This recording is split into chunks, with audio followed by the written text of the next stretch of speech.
Bonjour à tous, on se retrouve aujourd'hui pour une nouvelle vidéo. On va aborder la mise à jour qui a eu lieu dans l'île Céleste et les nouvelles terres scellées. On va voir quels impacts cela peut avoir sur les comptes et le futur du jeu. Donc comme vous l'avez noté sur l'île Céleste, il y a eu une refonte et des nouveaux bâtiments. Donc les premières choses à noter, ça va être les mines de pierre du vide qui vont nous permettre de farmer ce matériau-là, qui va principalement servir pour les constructions. Euh, L'idée étant d'augmenter la prospérité de l'île pour avoir des bonus. Voilà, donc on va pouvoir la décorer pour rajouter un petit peu de prospérité. Cela va venir gonfler les ressources qu'on va avoir dans les mines et ainsi de suite. Donc le max que j'ai vu pour l'instant, ça devait être 25. Je n'ai pas vu si ça pouvait cap plus haut. Dans l'idée, voilà, c'est tant qu'on va pouvoir le dépenser, on y va. Les 3 statues ont été refondues aussi, donc vous avez dû recevoir un message avec pas mal d'or et pas mal de médaillons d'aventure. Donc voilà, l'idée c'est que on vous a rendu toutes les ressources. Évitez de faire comme moi, essayez d'abord peut-être d'augmenter la speed, puis l'attaque, et ensuite la vie sur les 2 statues en même temps. Parce que là du coup je me retrouve avec une statue de justice niveau 1. Voilà, parce que je me suis totalement raté, je pensais que je les avais max. Et en fait non. Donc voilà, ça c'est la petite idée. Après, au niveau du fourneau, important de voir ce qu'on va pouvoir améliorer jusqu'au niveau 10 pour pouvoir faire les nouveaux matériaux qui sont intéressants. Alors, on notera dedans qu'on ne peut pas faire du bois raffiné et des hard rock, je crois que ça s'appelle, des cailloux bleus. Voilà. Cela et ce bois raffiné, on ne peut pas le faire, on ne peut pas le crafter dans le fourneau. Et ça va être les 2 matériaux les plus difficiles à attraper. Et l'autre bonne nouvelle, c'est qu'a priori, il faut voir ce que ça donne ici, mais on peut refaire jusqu'à 200 slots de héros peut-être, au moins une centaine. Je sais pas si quelqu'un l'a à niveau 10 pour voir ce qui s'est passé. Voilà, donc ça c'est intéressant aussi. L'autre aspect de cette mise à jour-là, ça va être ces bâtiments-là, les 4 galeries qu'on va avoir. Donc là, l'objectif de cette mise à jour-là, c'est de remettre les éclats stellaires un peu en retrait. Là, ce qui va se passer, c'est que plus vous avez de passifs sur le compte, plus vous aurez des stats énormes. Voilà. Donc là, l'objectif, c'était plus de contenter les anciennes whales qui avaient énormément perdu en power voilà, avec l'arrivée des shards, parce que c'est un nouveau matériau qu'il fallait aller acheter, farmer. Les jeunes whales, du coup, avaient un avantage assez conséquent sur le endgame, parce que finalement, quand ils arrivent, ils drop, je sais pas, j'ai une connerie, 5000 corps, et puis voilà, ils peuvent éclater un vieux joueur qui a démarré S1, qui a pas du tout acheté de corps et qui se retrouve finalement dépassé par par un petit nouveau qui va dépenser énormément d'argent. Donc voilà, là l'objectif c'était de mettre à niveau tous les comptes avec le passif qu'ils ont engrangé. Donc là, par exemple, là on voit que les plus hauts niveaux pour l'instant sont au-dessus de 40, ce qui est énorme. En termes d'artefacts, ça va être pareil, c'est-à-dire que là, normalement, on est censé récompenser ceux qui sont là depuis le début et qui ont tout acheté. Bon, on va voir que finalement, il y a moins de vieux serveurs que je pense qui était prévu. Donc là, voilà, là, c'est vraiment ceux qui ont le plus d'artefacts splendides. Donc là, avec 9, on est top 320, top 400.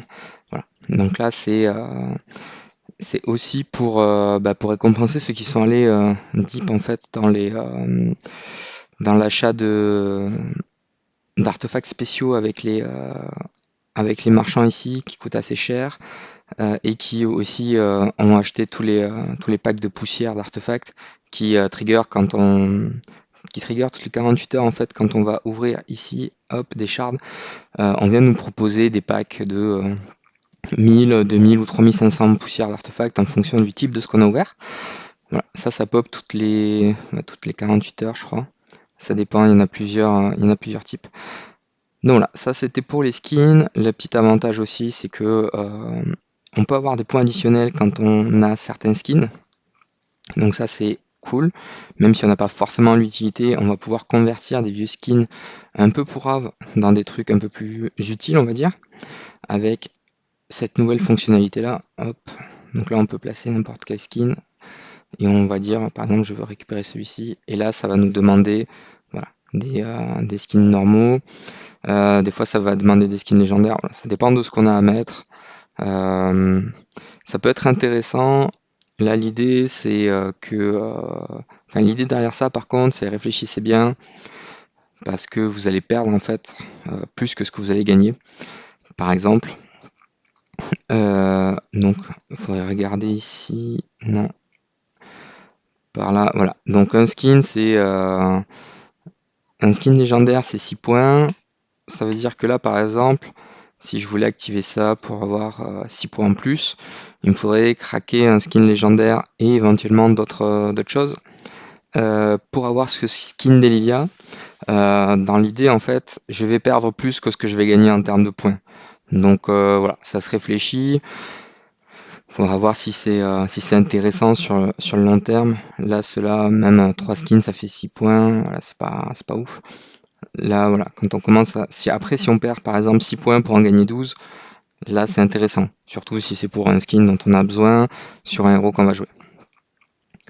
Concernant. Alors, les stats par contre. Ah oui, pour finir sur les skins, les stats sont fixes. C'est pas des stats monstrueuses, mais bon, c'est toujours sympa à avoir, hein. C'est-à-dire 2,5 millions d'HP et 40 000 d'attaque, c'est toujours ça. Surtout que ça s'applique sur tous les héros. Ensuite, on a la galerie des artefacts. Donc là, seuls les artefacts splendides sont comptabilisés. Donc déjà, ça implique d'avoir au moins 4 artefacts pour pouvoir gagner des points supplémentaires. Et après, bah, il faut avoir la foudre d'artefacts pour se permettre de pouvoir les crafter splendides. Donc là aussi, c'est une mage qui récompense un peu alors, normalement, les vieux joueurs, parce que eux n'ont pas de problème de food, mais qu'ils ont accumulé suffisamment d'artefacts au cours de leurs années de jeu pour pour faire ce qu'ils veulent en fait, hein, typiquement. Et ça récompense aussi typiquement les whales, c'est-à-dire tous ceux qui étaient tous ceux qui ont tout acheté en fait, tout ce qu'ils pouvaient. Et donc là voilà, là on voit typiquement le premier il en a 24, ensuite ça tombe à 22 et globalement une vingtaine. Donc ça permet aussi de savoir où vous vous situez par rapport aux autres joueurs et comment vous avez joué votre compte. Et ça, c'est assez cool, on va dire. Ça donne une réelle idée de ce qui se passe. Et le vrai bonus, c'est que là, c'est un pourcentage de ce qui est un pourcentage des stats. Donc, il faut voir sur quelle partie ça s'applique. Parce que maintenant, alors je sais pas si ça y était avant. Là, ce qu'on peut voir, par exemple, ici, quand on vérifie, hop, les infos, on a une partie attaque fixe et une partie attaque, on va dire, dynamique. Pareil pour les HP. Donc j'avais pas noté ce split avant, je sais pas si c'était comme ça. Voilà, là l'objectif, il faudra voir sur quelle partie ça s'applique et si en théorie c'est plus intéressant ou pas. Voilà, j'ai pas encore fait les calculs pour savoir si ces pourcentages donnaient des plus gros boosts que ce qui était fixe, par exemple pour les skins. L'autre partie, alors les avatars, ça c'est hyper intéressant. Donc ça permet de voir ce que vous avez éventuellement raté sur votre temps de jeu. Là, l'objectif, c'est pas forcément de tous les avoir. C'est pas des Pokémon. Il y en a qu'on pourra pas avoir. Ça va surtout récompenser les vieux joueurs qui, eux, ont pu avoir énormément de ces avatars-là, par exemple. Ceux qu'on a eu, je crois que c'était pour l'anniversaire avec le coffre. Il y avait un coffre de vieux avatars. Donc là, par exemple, moi, j'ai récupéré le loup en commémoration de monstres, mais voilà, il va y en avoir d'autres. Phoenix, Biche, enfin, le Sphinx, pardon. Donc voilà. Là, ce qui est hyper rentable, c'est d'aller dépenser ces pièces d'arène dans la boutique, dans le shop ici, pour commencer à récupérer ces avatars. Alors il faut faire attention, par exemple celui-là, il était donné, je sais plus quand, peut-être sur un premier BF, Black Friday, quand j'avais commencé à jouer ou un truc comme ça. Donc voilà, il faut faire attention par rapport à ce qu'on va avoir. Ouais. Donc typiquement, voilà, celui-là, je ne l'ai pas acheté dans le shop de l'arène, mais je l'ai. Donc faites attention quand vous faites la collecte des avatars, à pas acheter en double, ça serait dommage. Bon, après, un avatar, c'est équivalent de 5 orbes. Il y en a 18 à acheter dans l'arène. 90 orbes, ça fait un tour. Normalement, ça s'économise assez bien. Ça peut se prévoir d'ici quelques mois pour justement enfin, essayer d'avoir un maximum de stats en plus. Petite subtilité pour les frames, par contre. Ce qui compte, en fait, c'est le type de frame et celle qu'on a de plus haut niveau. Par exemple, si je m'amusais à faire on va dire que j'ai 2 saphirs. Voilà, donc si je prends un exemple, je mets 2 saphirs ici, hop. Non, c'est pas ça que je voulais. 2 saphirs. Voilà, ça me donne, hop, 62 points. Si je fais en plus 9 une royale améthyste, ben je passe de 62, enfin de plus 62 à plus 39. C'est la frame de plus haut rang qui va compter parmi le type. Donc dans l'idée, vous ne montez que les frames soit de niveau égaux, soit vous faites un remplacement de 1 pour 1 avec un truc plus intéressant. Là, ce qui est cool, c'est que du coup, celle des Ace valent le même nombre de points. Les top 32, pareil pour l'IDEA. Donc ça, c'est cool. Ça va inciter les gens à push Maverick juste pour essayer d'avoir cette frame-là, ces frames top 32. Là, ça vaut plus le coup de s'emmerder à essayer de faire champion. Le gain, au final, est pas monstrueux. Enfin, alors, pour la frame en elle-même, si, mais pour les stats additionnelles, ça va rajouter le même nombre de points. Donc ça, on s'en fiche un peu. Par contre, ce qu'on peut voir, c'est que voilà, les frames payantes, qui étaient celles du Black Friday, du coup, sont moins valorisées que les frames de Guild Wars et ont le même nombre de points que du top 32 ou plus. Donc ça, c'est intéressant parce que ça va aussi limiter l'impact du pay to win sur cette stat-là. Donc voilà, c'est peut-être dérisoire, mais c'est toujours intéressant. Et une des plus grosses stats du jeu, je pense, ça va être les équipements en résonance. Donc ça coûte une blinde à faire. Typiquement pour en crafter un, juste avec 2 sets 6 étoiles, c'est 300 millions plus 9000 gemmes. Donc ouais, donc les stats là, il y a un vrai gain à avoir. On va voir que ceux qui sont au max en ont fait 7, hein, parce que ça fait un petit moment que c'est sorti déjà. Voilà, donc là, un gros gain à prévoir. Et alors par contre, ouais, à ne pas tomber dans le piège, je sais pas ce que ça fait. Si, en fait, on peut s'amuser à casser des sets, c'est-à-dire que là, hop, on pourrait prendre 3 équipements assassins, un prêtre, pour faire des splits en fait, tout simplement. Sauf que ça a l'air de ne pas compter ici. Donc ça doit être le nombre de suites complètes qui compte. Donc il faut faire très attention à ça. Et si vous avez fait des splits, je vous encourage vivement à revenir sur des sets complets, même si c'est peut-être moins intéressant pour vos builds, si vous avez des builds un peu particuliers. Donc voilà, ça c'est une des mises à jour les plus intéressantes du jeu, qui est censé replacer les vieux joueurs et ceux qui ont le plus entassé. C'est censé les replacer un peu devant. Voilà.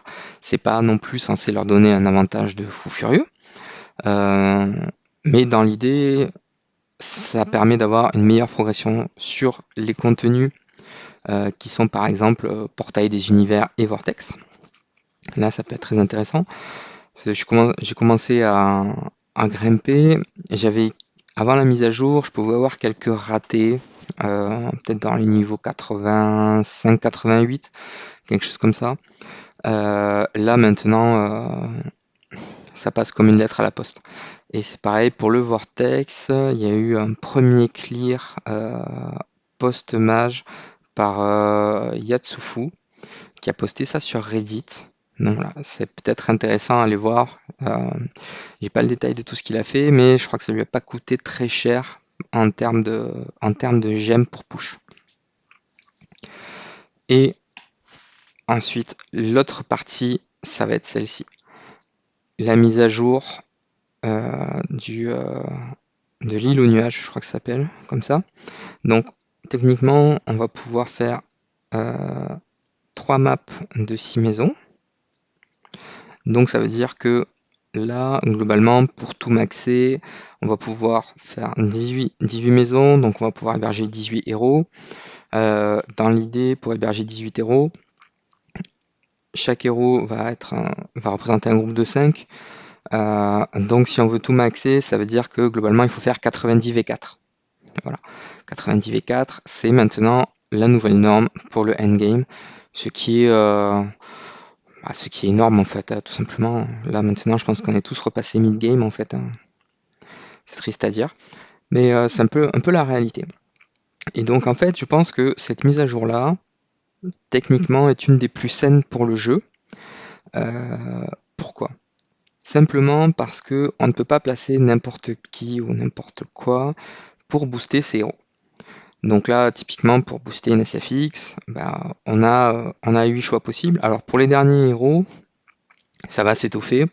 On aura forcément 2 choix à chaque fois, sinon c'est un peu n'importe quoi en fait. Voilà. Donc là, ce qui va se passer, c'est que par exemple, sur des comptes, sur un compte comme le mien, où je me retrouve avec 4 carry, 3 Rogan, ce sont des persos qui sont pas très récurrents parmi les possibilités en fait. Et ça c'est intéressant, ça veut dire que bah, typiquement je me retrouve avec 7 personnages sur 30 qui sont E5 qui bah, vont pas spécialement me servir. Alors le Rogan je pourrais le mettre pour chez Vesa. La Carry pour l'instant je ne peux pas la mettre sur les transcendés. Peut-être qu'avec Aspen transcendé ça changera pour utiliser une Carry. Donc voilà. Et donc là ce qui va se passer c'est qu'en fait bah, pour simplement booster au maximum ces héros, bah, chaque joueur va devoir construire en fait. En fait, là, on ne va plus construire un héros.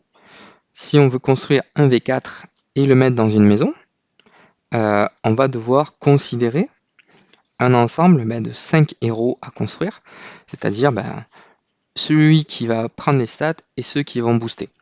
Et donc ça, c'est, je pense, la chose la plus saine qu'ils pouvaient faire, parce que on s'aperçoit que finalement, on va devoir construire une diversité de héros énorme par rapport à ce dont on avait l'habitude. Par exemple, si on commence à, si on prend, si on va juste regarder ce qu'on peut trouver chez aussi, qui est ici, qui n'a pas encore fait sa mise à jour, hein. On voit pas les householders sur celle-là. Donc là, par exemple, lui, il a 5 transcends de chaque. Donc il se retrouve déjà avec 25 euros. Donc là déjà, il va devoir faire des choix sur qui il a envie d'héberger, ainsi de suite. Mais si on va plutôt dans le Hall of Glory pour regarder tout ce qu'il avait avant la sortie de Vesa. Donc là, on va voir plein de Rogan, on va voir des Weldeck, plein de carry, quelques héros à droite à gauche un peu diversifiés.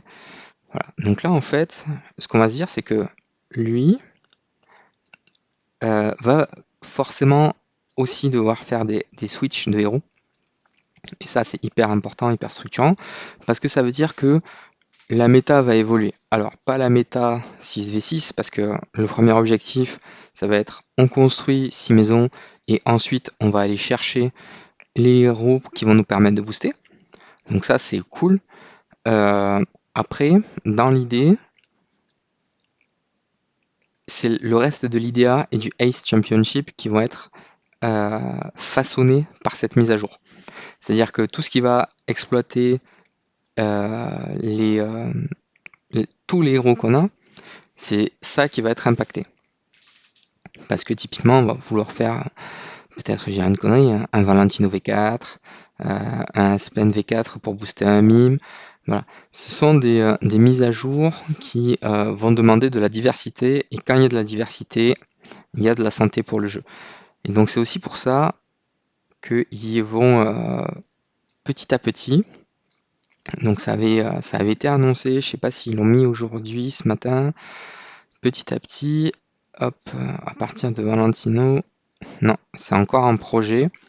Donc là, le prochain batch, ça va être Valentino, Jara, King Barton, Oberon, Amuvor et Michel qui vont recevoir leurs empreintes. Donc tous les héros qui vont pouvoir passer 10 étoiles, potentiellement vont pouvoir devenir V4 pour aller booster les autres, les householders en fait, et avoir un maximum de stats à distribuer et à partager. Donc ça va nous permettre de construire des héros qui sont beaucoup plus puissants. Par exemple, une SFX avant, c'était peut-être 500, 600 000 d'attaque, 17 millions d'HP. Là, on n'est pas au double, mais on est pas loin d'avoir doublé ses stats. Et je suis loin d'avoir maxé le truc. Donc, imaginez avec un Aspen, par exemple, qui donnerait 100% de CHP si on arrive au niveau max. Ça devient colossal ce qu'on va pouvoir construire comme équipe. Et donc, c'est pour ça que là, maintenant, il va être important de se poser les questions, de dire qu'est-ce que je veux jouer, qu'est-ce que je veux construire, et il va falloir aussi accepter qu'il y ait une certaine versatilité dans ce qu'on pourra se permettre, avec aussi par exemple, si on doit changer un householder parce qu'il se fait totalement dépasser, ça va nous coûter finalement 1000 gemmes pour le householder, plus éventuellement des swaps de héros, plus des shards à déplacer, donc jusqu'à 2000 gemmes, voire 2500. Voilà, ça commence à...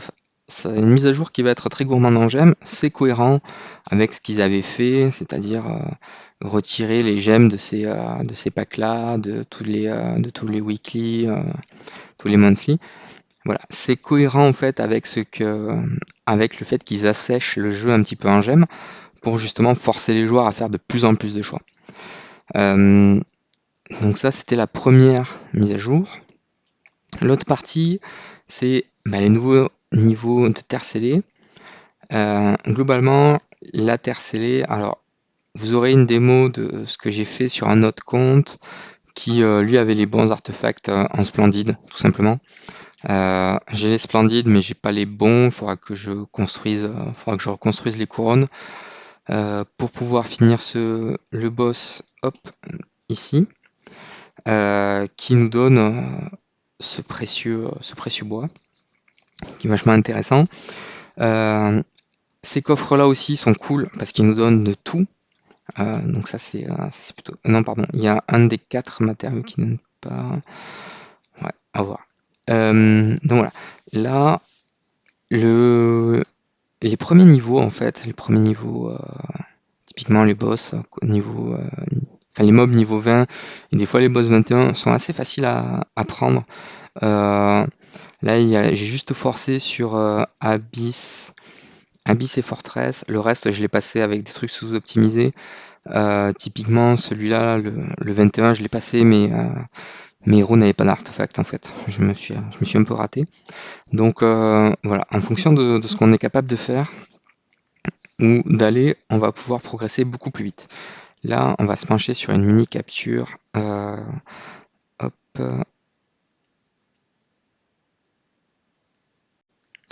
Voilà. Donc on va remercier Jimmy B, Typical et June. C'est un peu mal écrit. Je vais voir si j'arrive à dézoomer un petit peu. Voilà, comme ça. Donc là, ils nous ont fait un résumé de ce à quoi servent où vont être consommées les ressources. Donc, ce qui est important de voir, c'est que les boîtes à outils sont consommées partout pour construire les 6 bâtiments. Et ensuite, le Finewood et le Hard Rock sont aussi consommés pour upgrader les résidences. Ou les maisons, ça dépend. Ou les manoirs, je crois qu'en français. Ce qu'il est important de voir, c'est que les cailloux durs, là, on ne peut les avoir que en Vanquisher en tant que reward et dans la tour onirique au niveau cauchemar. Donc c'est vraiment ça la ressource, je pense, la plus difficile à trouver. Parce que ça veut dire que là, pour celle-là, il vaut mieux clear maintenant 5 cauchemars sur un niveau inférieur plutôt que aller se casser les dents, par exemple, comme là, ici, hop, sur Citara et pas progresser, parce que on n'aura pas de... là, on n'aura pas de hard rock, donc ça va être compliqué d'aller chercher. Ça va être compliqué vraiment d'aller chercher tout ce qui est, tout ce qui est avancé sur avec ces matériaux-là, si on n'est pas capable de les farm. Typiquement, en Vanquisher, on ne récupère que hop, 300 de ces... hop, on va le mettre ici. Tac. On ne récupère que 300 cailloux. Il n'y a pas le bonus de 30% sur la toolbox et ça, parce que c'est pas considéré comme des matériaux du vide. C'est important aussi pour la différence parce que ce sont des choses qu'on n'utilise pas dans ce portail-là. Donc on n'a pas de gain dessus. Donc voilà, c'est tout ce qui était intéressant à voir aujourd'hui. Donc une mise à jour qui est très saine pour le jeu, qui va petit à petit métamorphoser les comptes, qui va coûter énormément de gemmes. Et donc les gemmes vont devenir de plus en plus précieuses dans le jeu. C'est d'ailleurs pour ça que là ils nous ressortent, comme par hasard, un plan de progrès avec 2, 3, 4, 5, 6, 7, 8, 9, 10, ouais, à peu près 10 000 gemmes globalement pour une trentaine d'euros. Et que là, sur ce pack-là, c'est pareil. Avant, c'était 5 000, là, c'était passé à 10 000, maintenant ils mettent 15 000. Voilà. Donc, ces packs-là sont largement calculés, ils savent exactement ce qu'ils font. J'ai vu passer beaucoup de joueurs qui se plaignaient en disant que maintenant c'était devenu n'importe quoi. Je pense vraiment que cette mise à jour-là est faite pour assainir le jeu, remotiver les joueurs un peu plus vieux. De toute façon, les nouveaux joueurs qui whale vont continuer à whaler, ça c'est pas un souci. Pour justement continuer à jouer tous ensemble. Alors après, ils préparent aussi un nouveau mode 6v6 ici, d'après ce que j'ai compris. Voilà, donc l'arène, le 6v6 va revenir. Ça va être intéressant de voir comment ça va se passer, quel team on va être capable de faire. Là, typiquement, maintenant, avant, on a des gains maintenant qui sont assez intéressants en termes de puissance. Donc voilà, il faudra voir ce que ça signifie. Et par exemple, pour l'IDA, je crois que ça m'a fait, en repassant du setup que j'avais pour le Vortex à un setup un peu plus orienté PVP, et avec cette mise à jour, ça fait plus 20 millions de puissance.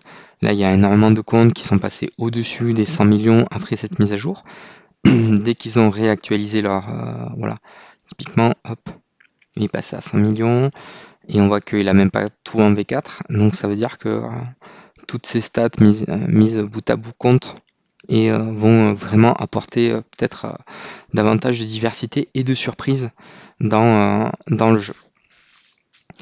Voilà, et maintenant je vais vous passer le Sealand Fortress que j'ai enregistré sur un autre compte. Le setup est assez abordable, on va dire, par rapport à tout ce qu'on a vu. Les setups vont coûter aussi de moins en moins cher, ce n'est pas grave si vous n'arrivez pas à clear un Sealand complet. Ce qu'il faut se dire, c'est que à partir du moment où vous avez commencé à clear un 21 ou 22, vous commencez à trouver ces boîtes-là. Ces boîtes-là qui donnent un peu de tout en termes de matériaux. Et ça, c'est intéressant. Donc voilà, on va voir sur le moyen terme quels matériaux sont intéressants à aller chercher. Et si Et si on a besoin de focus certains plus que d'autres, là on n'a pas vraiment le choix encore sur ce qu'on va pouvoir faire. Mais je suis convaincu qu'ils vont faire comme les œufs par exemple. Ils vont nous sortir dans le monthly, hop, c'est pas celui-là, c'est dans le weekly, pardon. Voilà. Ils vont nous sortir en fait ces petits, un petit truc comme ça où on va pouvoir aller chercher les matériaux, soit dont on a besoin, soit un peu de tout. Alors peut-être pas à ce prix-là, peut-être pas une quantité astronomique, mais voilà, des trucs qui seront capables de faire la différence et de creuser l'écart. Donc il y a fort à parier qu'on aura ça. C'est toujours pareil après, ces joueurs-là prendront de l'avance. Quoi qu'il en soit, il y a fort à parier qu'ils étaient déjà en avance sur la plupart des autres joueurs, ceux qui vont acheter ça. Voilà. Et globalement, ce qu'on peut visualiser aussi, ces petites flèches qui sont pas très visibles sur les bâtiments. On a pareil ici sur ces 4 bâtiments-là, sur les galeries. Vu que l'augmentation n'est pas automatique et qu'on est obligé de cliquer sur le petit up, on a un avertissement visuel qu'on peut faire un upgrade de ces bâtiments-là. Et donc, dans l'idée, en termes de première diversité qu'on va voir apparaître, on va voir au pop certainement des Morax pour le Guild Settlement, des Gloria, des Queens basiques, parce que ça va être le premier swap qui va être fait. Voilà, donc là, ça c'est premières choses triviales. Ensuite, on va passer sur des héros qui seront certainement non transcendés pour d'autres factions. Et donc dans l'idée, on va s'attendre à avoir une diversité plus intéressante. Alors on ne reverra jamais du Fatmu V4, mais des héros un peu oubliés qui vont certainement repop. Donc voilà, je suis très curieux et enthousiaste de voir ce que ça va donner sur le long terme. Parce que je trouve que c'est une des premières mises à jour qui va forcer l'ensemble d'un compte à se diversifier pour justement maximiser en fait la puissance de ces héros. Là, on ne veut plus par exemple construire 9 carry parce que 9 carry ça sert à rien, c'est handicapant. Pareil par exemple pour les Rogan. Alors pour faire le Sealand 25, il y a beaucoup de setups qui utilisent la nouvelle VESA, 4 Rogan. C'est un peu tiré par les cheveux. Je pense qu'il y aura des choses qui vont coûter moins cher. Et après, ce qu'il faut se dire aussi, c'est que là, ils vont nous encourager en fait à aller chercher tous les équipements qu'on peut avoir, qu'on va pouvoir craft.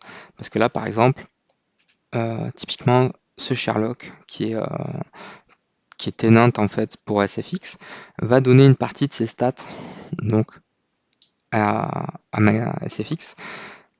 Du coup, ce que j'ai envie de faire, c'est que j'ai envie qu'il ait l'équipement résonance, j'ai envie qu'il ait la pierre max, j'ai envie soit de booster son attaque, soit sa vie selon les besoins. J'ai également envie qu'il soit V4. Et du coup, ça, on veut le faire 4 fois. Donc, dans l'objectif, là déjà, si je veux créer ma 3e maison, mais il faudra que je prévoie 15 V4, plus 15 équipements résonance, plus 15 artefacts splendides idéalement. Donc voilà, ça va commencer à être à vite partir. Et après, la dernière qui nous ont sorti, c'est ça, c'est la refonte des VIP. Alors, vous l'avez vu, là, dans l'idée, ils font ce qu'ils ont fait fin 2018, je crois que c'est la date, où ils ont réamélioré tout ça. Donc là, ils ont laissé une semaine pour justement inciter les gens à franchir un palier pour récupérer la récompense actuelle. Par exemple, si on est VIP 9, hop, on peut être encouragé à passer VIP 10 par exemple. Donc là, bon, c'est pas pour le Faceblade, hein, on va être clair. Mais voilà, on aura à terme, par exemple, on va pouvoir pick hop, des équipements résonance. Ça c'est cool. On va et voilà. Et ça aussi, c'est méga cool parce qu'à la place d'avoir ces jetons de casino un peu pourraves, on va pouvoir choisir ce qu'on veut. Donc, a priori, la plupart des gens vont partir sur des shards ou des cristaux de transcendance, ce que vous devriez prendre après en premier, ou en tout cas réfléchir à prendre, c'est ça, les Stardust. La raison est simple, c'est que... Non, c'est pas ça que je veux. Hop. Les Stardust, c'est le premier goulot d'étranglement qu'on va avoir ici, dès qu'on commence à accumuler suffisamment de ressources. Donc là, il reste à peine 28, 0 quoi. L'objectif étant de se dire, tous les mois, j'ai 375 000 qui tombent. 375 000 Stardust, c'est la moitié d'un Protoss niveau 140. C'est un Protoss de 1 à 100 à peu près, voire même ça coûte un peu moins que ça. Voilà, là l'objectif, c'est vraiment de donner une flexibilité aux cartes VIP et du coup leur donner un peu plus de valeur en soi. Ce qui va aussi prendre énormément de valeur, ça va être la carte senior avec le smash gratos en plus ici qui va simplement donner énormément de beaucoup plus de ressources sur le long terme, c'est-à-dire que sur une année on va avoir 360 coffres en plus, ce qui va nous permettre de construire certainement des petites améliorations. Voilà. Et c'est ça en fait qui va faire la différence, et sur le long terme tout ce qui va pouvoir s'accumuler en plus donnera un avantage sur les autres qui ne l'ont pas pris, et ça va permettre de creuser l'écart. Donc voilà, ça c'était pour cette mise à jour là. Je prévois de refaire un tune-up sur plusieurs comptes à partir de demain. Donc voilà, n'hésitez pas à me dire si vous avez aussi envie que je jette un œil à votre compte. Et là je vais vous laisser un petit le petit cylindre de forteresse que j'ai fait sur le compte de E1, hop, qui a un mate chez Omega. Tac, voilà, c'est lui. Et donc lui, par exemple, si on compare juste, ce qui est dommage, c'est que là, ils affichent la puissance théorique qu'il peut aligner, parce qu'il a un deuxième as modèle qui est V3, qui doit compter à peu près à 5 millions, voire même un petit peu plus, parce qu'avec la mise à jour, as modèle c'était 5 millions, il a peut-être pris un... Ouais, il a gagné 400 000 à peu près, en fonction de ce qu'on va lui mettre. Si on lui met ça, ça va up davantage. Ah ouais, 1 million juste avec ça, c'est énorme. Donc voilà, ça c'est un peu bête qui ne mettent pas strictement les 6 héros qui sont alignés, mais qui continuent à garder cette puissance théorique. Parce que du coup, si on regarde aussi, qui doit être par là, hop, aussi il est passé à 34, il a juste fait ça. Donc voilà. Donc c'est un peu dommage. C'est un des points qui mériterait d'être refait. Sur ce, je vous laisse avec le cylindre, je vous dis à bientôt pour une prochaine vidéo.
boy.